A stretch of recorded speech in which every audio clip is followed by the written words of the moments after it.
बिस्मिल्लाहिर्रहमानिर्रहीम। इय्याका नअबुदु व इय्याका नस्तईन। अल्लाह अल्लाह तेरी इबादत करते हैं, अल्लाह तेरे से मदद मांगते हैं। किसी इंसान के सामने हम अपना सर नहीं झुकाते और किसी सुपर पावर के सामने हम नहीं झुकते। हम मोहम्मद सल्लल्लाहु अलैहि वसल्लम के उम्मत, हम उसके उम्मत से हैं। हम दुनिया की सबसे अजीम लीडर, हम उसकी उम्मत से हैं। हम किसी के सामने नहीं झुकते। और सियालकोट मैं सबसे पहले तो ये जो आज हरकत की नवाज शरीफ की नून लीग ने,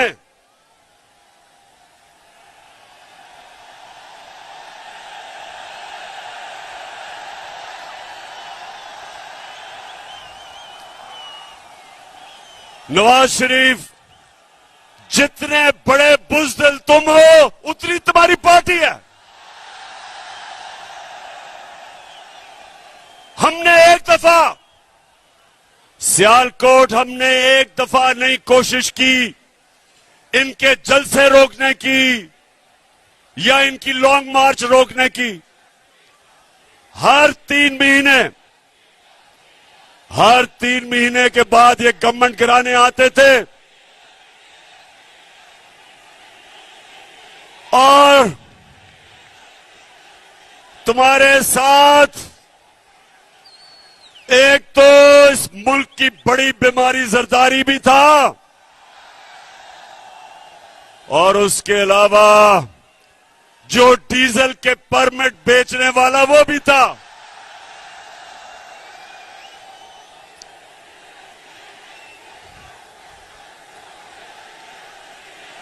सियालकोट, पहले तो मैं आपके जुनून को सलाम करता हूं।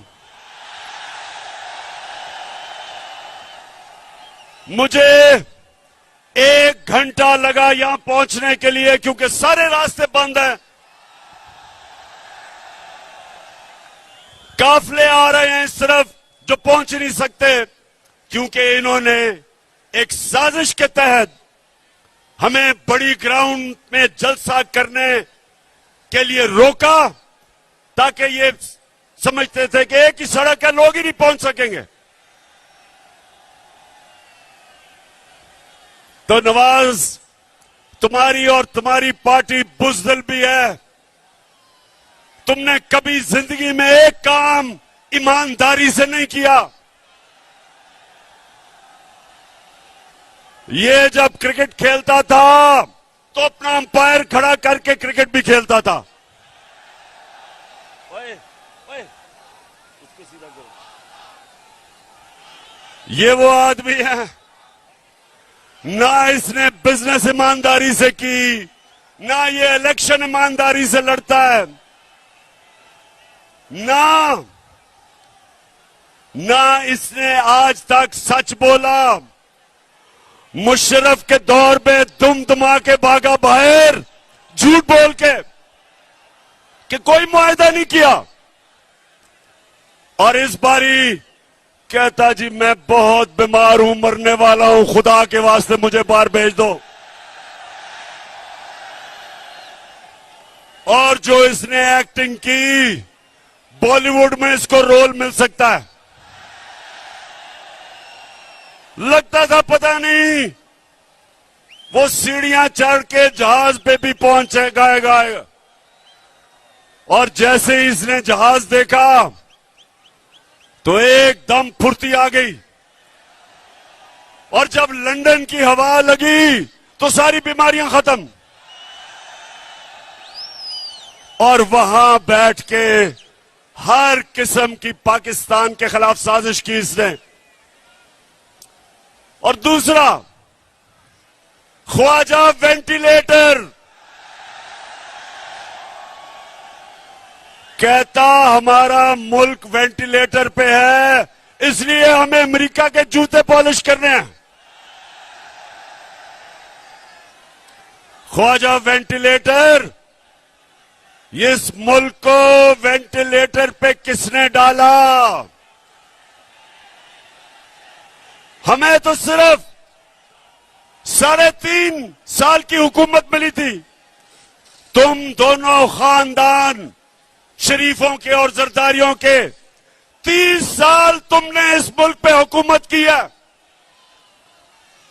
वेंटिलेटर पे तो तुमने मुल्क को लूट लूट के पैसा बाहर ले जाके आज हमारे मुल्क को मकरूज किया। और फिर तुम्हारा जो cherry blossom boot polish Shehbaz Sharif, वो कहता है कि बेगर्स आर नॉट चूजर्स। मतलब कि क्योंकि हम बेकारी हैं, हमें गुलामी करनी पड़ेगी अमेरिका की। सियालकोट के लोगों, मुझे ये बताओ कि क्या आपको अमेरिका की गुलामी कबूल है? आप सबको और मेरे पाकिस्तानियों को इसलिए ना अमेरिका ना किसी की गुलामी कबूल इसलिए नहीं क्योंकि हम मोहम्मद सल्लल्लाहु अलैहि वसल्लम के उम्मती हैं। हम अल्लाह के सिवा, हमारा तो दावा है कि ला इलाहा इल्लल्लाह, अल्लाह तेरे सिवा किसी के सामने नहीं हम झुकते। और जब मुसलमान नौजवानों किसी के सामने झुकता है तो वो सबसे बड़ा शिर्क समझा जाता है इस्लाम में। हमें ला इलाहा इल्लल्लाह गैरत देता है, हमें गैरतमंद कौम है। हम इन चोरों डाकों की तरह किसी की गुलामी कबूल नहीं करते। सियालकोट, जरा अपना ध्यान रखना, गिरना पड़ना वहां से। अच्छा, सियालकोट इन्होंने कोशिश की आपको रोकने के लिए।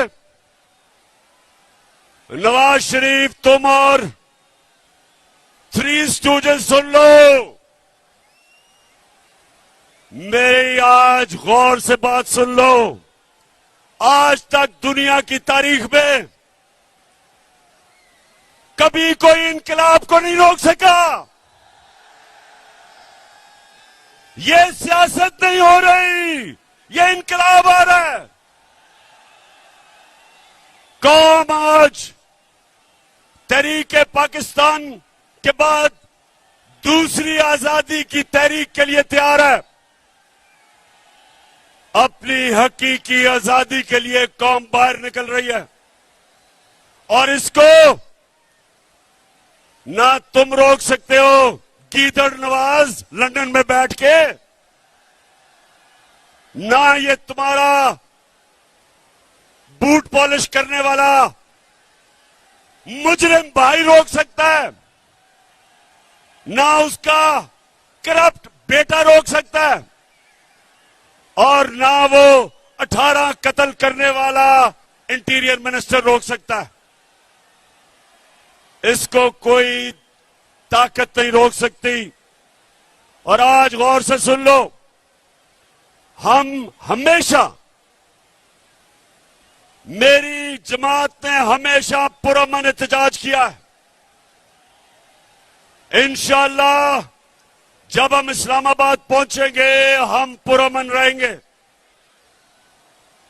लेकिन ये गौर से सुन लो कि अगर तुमने जो आज हरकत की है, अगर तुम ये हरकत करोगे और इंतशार फैलाने की कोशिश करोगे तो तुम्हें किसी को छुपने की जगह नहीं मिलेगी पाकिस्तान में। मैं आज, अब सियालकोट के लोगों जरा गौर से मेरी बात सुनना, आराम से। आराम से पहले बात सुना मेरी, बड़ी अहम बात करने लगा हूं, खामोशी से सुने। मेरे खिलाफ बंद कमरों के अंदर, मुल्क से बाहर और मुल्क के अंदर एक साजिश हो रही है, और वो साजिश ये है कि वो चाहते हैं कि इमरान खान की जान ले ली जाए।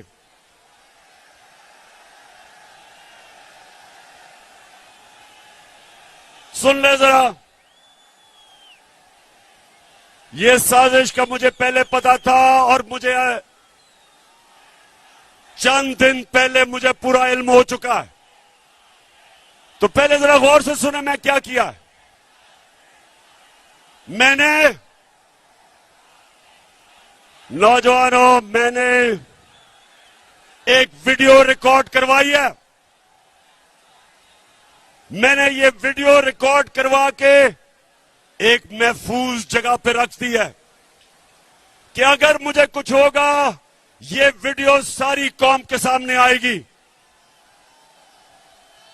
और इस वीडियो में मैंने पिछली गर्मियों से जो ये मेरे खिलाफ साजिश हुई, जो इस साजिश में मुलव्वस है, मैंने एक एक का नाम लिया इस वीडियो में।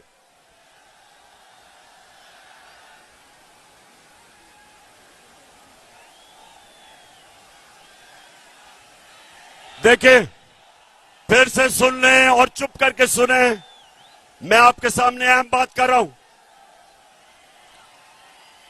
मैंने वीडियो रिकॉर्ड करवाई है,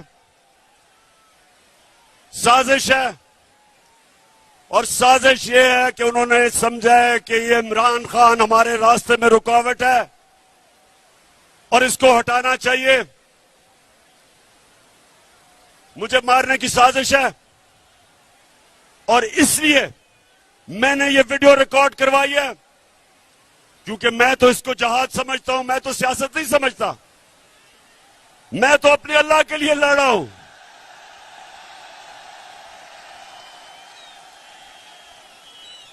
लेकिन मैं ये चाहता हूं कि अगर मुझे कुछ होगा तो मैं अपने सारे पाकिस्तानियों को चाहता हूं कि आपको पता चले कि कौन कौन इस साजिश में मुलव्वस था।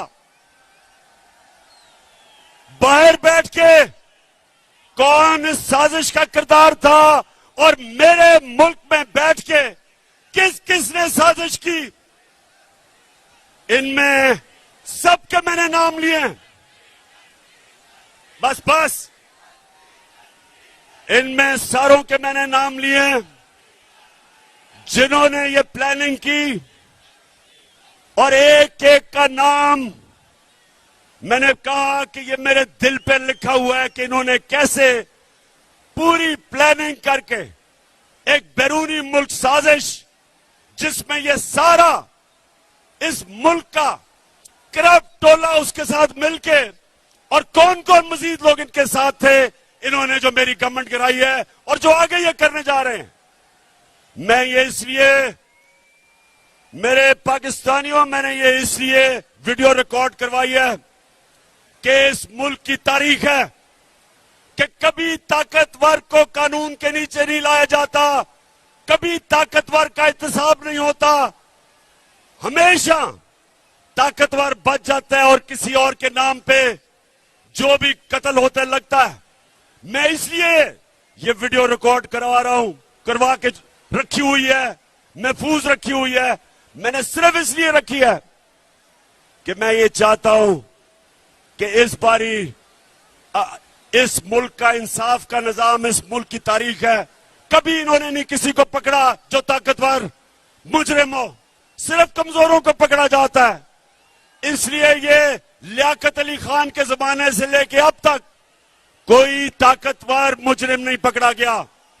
इसलिए मैं चाहता हूं कि मेरी कौम के सामने सब की शक्लें आए कि कौन कौन इस मुल्क से गद्दारी कर रहा था, किस किस ने गद्दारी की। और मैं दूसरी बात करता हूं और मैं फिर अपने इंसाफ के निजाम को आपके सामने रखता हूं कि मैंने 3.5 साल में पूरी कोशिश की कि जो 30 साल से मुल्क को लूट रहे थे इनको सजाएं हो, इनके खिलाफ एक्शन लिया जाए। लेकिन जो जो इस मुल्क के ताकतवर ओहदों पे बैठे थे जिन्होंने इंसाफ करना था, वो करप्शन को बुरा नहीं समझते थे। वो ताकतवर की करप्शन को वो बुरा नहीं समझते। वो एक्सेप्ट कर बैठे हैं कि इस मुल्क में ताकतवर लोग चोरी करेंगे और कोई पकड़ेगा नहीं। सियालकोट के लोगों, मेरे नबी सल्लल्लाहु अलैहि वसल्लम ने आज से 1500 साल पहले तकरीबन तब ये कहा था कि वो कौमें तबाह हो जाती हैं जिधर छोटा चोर जेल में जाता है और बड़े डाकू को आप नहीं पकड़ते। ये है हमारा तबाही का रास्ता। मैंने जो आपको इस्लामाबाद में बुलाया एक वजह से कि अगर आप नहीं निकलेंगे, अगर ये डाकुओं के खिलाफ जिन्होंने साजिश के तहत आज मुल्क के ऊपर बैठे हुए हैं, अगर आप इनके खिलाफ अब नहीं निकलेंगे मेरे पाकिस्तानियों, ये मुल्क तबाह हो जाएगा। क्योंकि मेरे नबी ने कह दिया था कि जब आप ताकतवर मुजरिमों को, डाकुओं को नहीं पकड़ते और सिर्फ छोटे चोरों को पकड़ते हैं, वो मुल्क बचता नहीं है। हजरत अली रज़ियल्लाहु ताला ने इनके ऐसे मुमालिक के जो ताकतवर डाकुओं को नहीं पकड़ सकते उनके मुतल्लिक कहा कि कुफर का निजाम चल जाएगा, लेकिन जुल्म और नाइंसाफी का निजाम नहीं चल सकता। हमारे सामने तबाही है। अगर हम सब एक कौम बन के नहीं निकले और अगर हमने इनके खिलाफ जहाद ना की, मेरे पाकिस्तानियों, आपके और आपके बच्चों का कोई मुस्तकबिल नहीं है। जो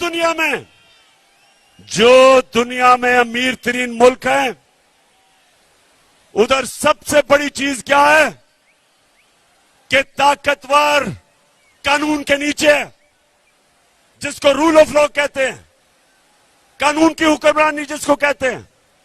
जो नबी सल्लल्लाहु अलैहि वसल्लम ने मदीना की रियासत में सबसे पहले उन्होंने कहा कि मेरी बेटी भी जुर्म करेगी तो उसको सजा मिलेगी। जब तक एक माशरा खुशहाल नहीं हो सकता, जब तक आप ताकतवर डाकू को नहीं पकड़ते। ये है हमारी जहाद। और सियालकोट के लोगों, आपने, जब मैं 20 के बाद कॉल दूंगा, आपने सब इस्लामाबाद पहुंचना है।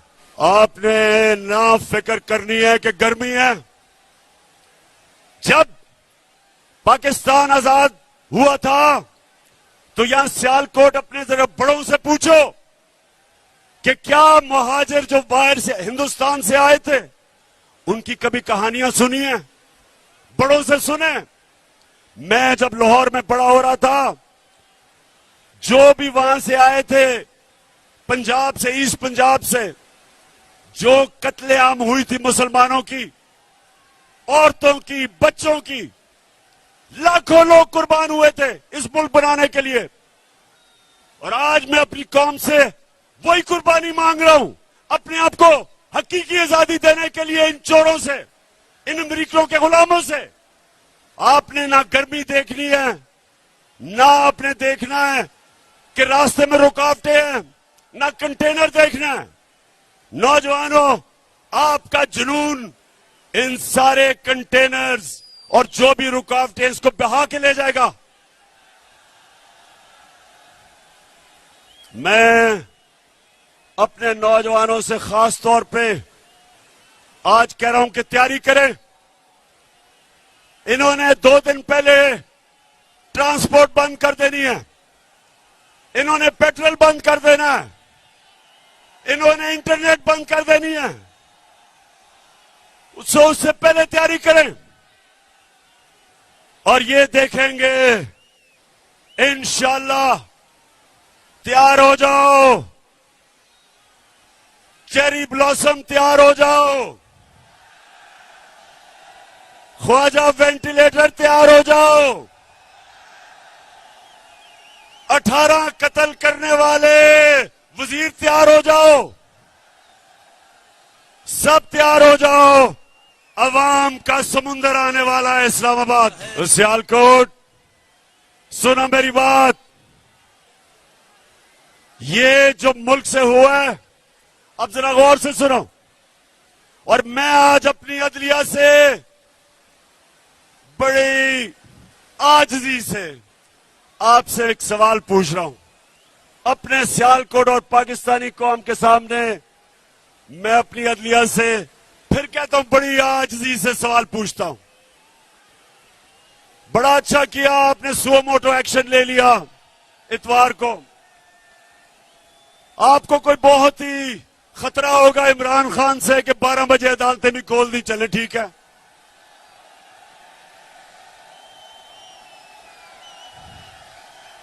बहुत खतरनाक हूं मैं, बहुत ही बड़ा, मैं कोई मुल्क से गद्दारी करने जा रहा था कि रात के 12 बजे अदालतें खोल दी। तो मैं आजिज़ी से अपनी अदलिया से पूछता हूं और बड़ा मासूमाना सा सवाल है कि शहबाज शरीफ, इसका बेटा हमजा शरीफ और जो मफरूर बेटा हुआ है सलमान शहबाज, 24 अरब रुपए के इनके ऊपर FIA के केसेस हैं। सुने जरा सियालकोट, 24 अरब रुपए के केसेस हैं। प्राइम मिनिस्टर पे, चीफ मिनिस्टर पे और जो भाई भगोड़ा हो चुका है, 24 अरब रुपए का मतलब, 24 अरब रुपए का मतलब कि 2400 करोड़ रुपए के इनके ऊपर करप्शन के केसेस हैं। अब मैं ये सवाल पूछता हूं कि मुझे दुनिया में एक मुल्क बता दो कि FIA इन्वेस्टिगेट करके आपके ऊपर ये केसेस बनाती है और इक्तदार में आके आप उसी FIA के ऊपर बैठ के और सबसे पहले सारे वो लोग जिन्होंने केसेस बनाए उनको फारिग करते हैं। और फिर और मैं सलाम करता हूं डॉक्टर रिजवान आपको कि एक जबरदस्त FIA का ऑफिसर जिसमें दिलेरी थी, जो दलेर आदमी था, जिसने शरीफ माफिया के खिलाफ कार्रवाई करके मकसूद चपड़ासी के बैंक अकाउंट में और नौकरों के बैंक अकाउंट में 16 अरब रुपए पकड़े। और फिर क्या हुआ, डॉक्टर रिजवान के ऊपर दबाव डाला गया, हमजा शरीफ ने उसको धमकियां दी और वो डॉक्टर रिजवान शदीद दबाव में था और उसको हार्ट अटैक हुआ, मर गया। कल क्या हुआ, जो दूसरा ऑफिसर ये शहबाज शरीफ का FIA का केस इन्वेस्टिगेट कर रहा था, उसका नाम नदीम अख्तर था, उसको कल हार्ट अटैक हो गया। सियालकोट, उसको भी हार्ट अटैक हो गया कल। मैं ये सवाल पूछता हूं कि ये कैसे है कि माफिया का जो इन्वेस्टिगेट करता है उनके ऊपर किस तरह का दबाव है? किधर है मेरी अदालतें? आपका काम है इनकी हिफाजत करना। कौन आगे से इस मुल्क के कौन से सरकारी नौकर कौन सी FIA, कौन सी FBI, कौन से पुलिस ऑफिसर कभी भी आपके सामने खड़े होंगे? इस मुल्क के अदारे कैसे ताकतवर मुजरिमों के सामने खड़े होंगे? पहले ही डरते थे, और अब जब फिर साजिश के तहत इन मुजरिमों को ऊपर मुलव्वस कर दिया, तो अब मुझे सवाल पूछता हूं अपनी अदलिया से, कौन इस मुल्क के इदारों की हिफाजत करेगा?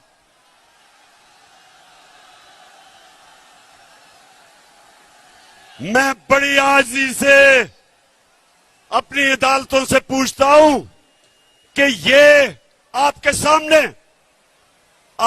सामने हमारी मुल्क की तबाही हो रही है। जब इदारे खत्म होते हैं, मुल्क तबाह हो जाता है। और मैं फिर ये अगला सवाल पूछता हूं कि ये जो हमारे जेलों में छोटे चोर भरे हुए हैं, उनका क्या ये कसूर है कि वो छोटे चोर हैं? क्या सबक ये मिल रहा है कि मुल्क पे डाका मारो तो बड़ा डाका मारो, नहीं तो जेल में चले जाओगे?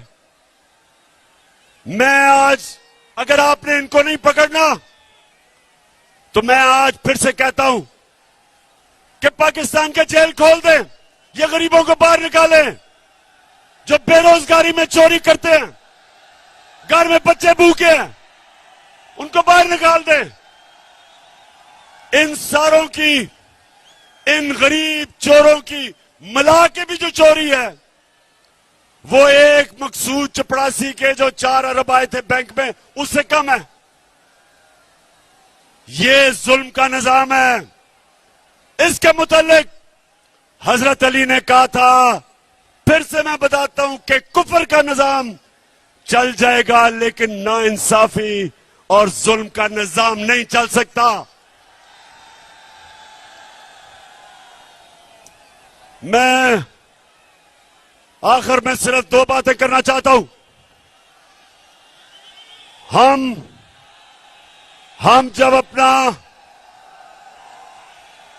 हमने जब पाकिस्तान में, सुनो नौजवानों, आखिरी 2 बातें,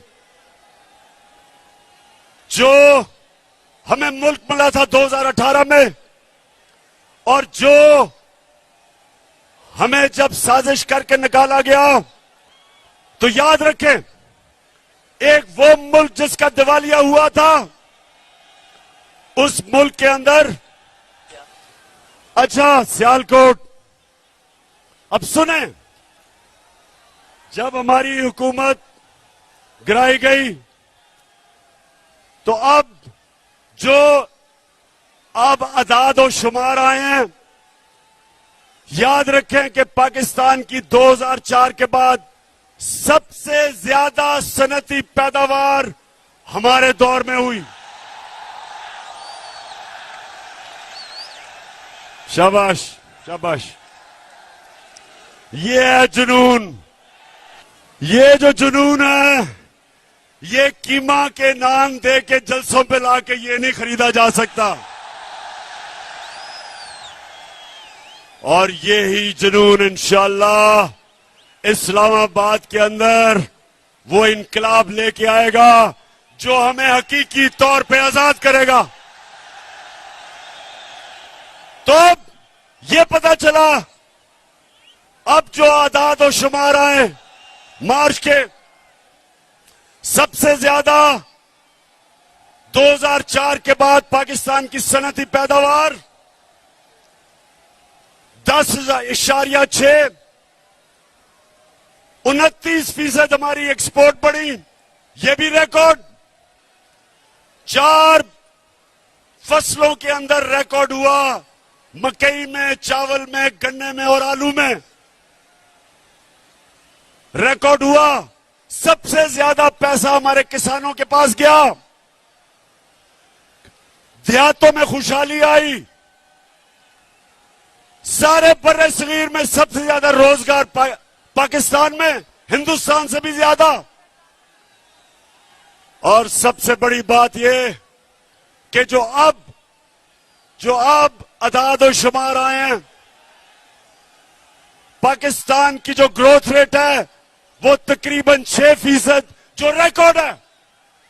तो कहने का मकसद यह है कि जब इन्होंने साजिश करके हुकूमत गिराई थी, तब पाकिस्तान एक तरक्की के रास्ते पर निकल चुका था।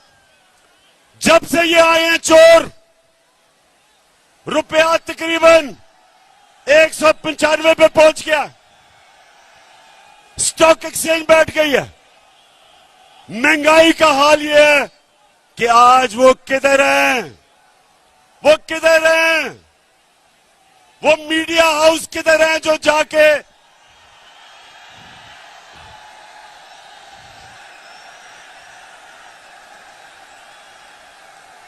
अब्बास, जो भी हो गिरना पड़ना खुदा का वास्ता है। बस बस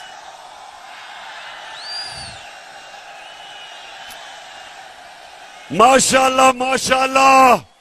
इस्लामाबाद में सियालकोट की पूरी तैयारी है इस्लामाबाद के लिए। अच्छा, तो अब ये मुल्क का दिवालिया निकाल रहे हैं, रुपया गिर रहा है, फॉरेन एक्सचेंज नीचे जा रहे हैं। अब ये क्या करेंगे? अमेरिका के पास जाएंगे और अमेरिका से भीख मांगेंगे कि हमें पैसे दो, हमें बचाओ। बिलावल जा रहा है अमेरिका। बिलावल, ये याद रखना, उनकी एजेंसीज को पता है कि तुम्हारे बैंक अकाउंट में किधर किधर पैसे हैं, क्योंकि वो सूसकिंड की किताब में वो लिखता है, वे ऑफ द वर्ल्ड की किताब में लिखता है कि उन्होंने अमेरिका की एजेंसीज ने टेप किया कि बिलावल की वालदा उसको बता रही थी कि बिलावल के किधर किधर बैंकों में इनकी चोरी का पैसा पड़ा हुआ है। तो तुम उनके सामने आंखों में आंखें देख के बात नहीं करोगे, क्योंकि उनको पता है, तो नवाज शरीफ की तरह, कि तुमने पैसा किधर छुपाया हुआ है। तो पाकिस्तानियों, मैं आखिर में आप सबको इस्लामाबाद आने की सिर्फ एक वजह से आप सबको दावत देता हूं कि जो भी रुकावटें हो जाएं, आपने इसको तहरीक पाकिस्तान की तरह एक अपनी आजादी की जंग समझनी है। मेरे लिए यह जहाद है और यह आपके लिए भी जहाद है। अपनी जहाद के अंदर अपने खौफ की जंजीरें तोड़ दें। जिंदगी मौत अल्लाह के हाथ में, इज्जत अल्लाह के हाथ में, रिस्क अल्लाह के हाथ में। तो फिर डर किस चीज का? डर किस चीज का? आपके सामने खड़ा हूं, आपके सामने वो आदमी खड़ा है जिसको कुरान में अल्लाह कहता है जो लोग ईमान ले आए अल्लाह उनके खौफ दूर कर देता है। कोई खौफ नहीं है, आपको भी कोई खौफ नहीं होना चाहिए। तैयारी करें और इंशाअल्लाह इस्लामाबाद में मुलाकात होगी। उमर और उस्मान डार, जिस तरह आज आपने ये डाकुओं का मुकाबला किया, मैं आज आपको खराज तहसीन पेश करता हूं।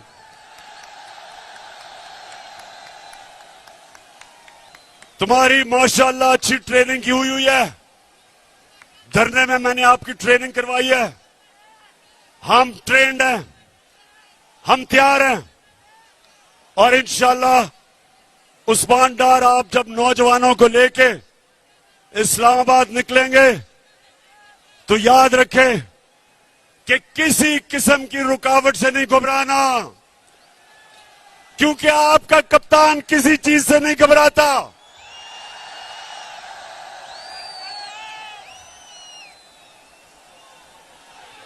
पाकिस्तान जिंदाबाद, पाकिस्तान पाइंदाबाद। अल्लाह अल्लाह अल्लाह।